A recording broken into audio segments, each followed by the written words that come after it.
Hello friends, good evening. চলে এলাম সন্ধ্যাবেলা তোমাদের সঙ্গে একটি শর্টস ভিডিও নিয়ে। আশা করি তোমরা সবাই ভালো আছো, আমরাও ভালো আছি।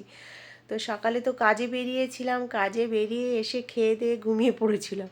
তারপরে এখন অনেকটা বাজে, 9টা বাজে, এখন আমি ভিডিওটা করছি কারণ একটা জিনিস এসছে, তার জন্য আমি ভিডিওটা করে রাখছি। তো এতক্ষণ রান্নাঘরের সব কাজ করলাম, কাটা বাছা, রান্নার প্রিপারেশন করলাম। আজকে মেনু হবে তোমার লুচি পরোটা আর হবে লুচি অথবা পরোটা, আর তার সঙ্গে দাদা বলেছে বাঁধাকপি খাবে, তো সেটা।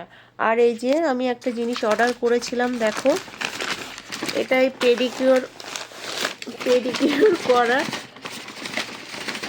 আরে মুশকিল, পেডিকিওর করার একটা মেশিন এটা। তো যে যে পেডিকিওর করবে প্লিজ কমেন্ট করে জানাবে, দারুণ একটা মেশিন, পায়ের সমস্ত ডেড সেল সব উঠে যাবে। তো টাটা, ভিডিওটা কেমন লেগেছে জানাবে।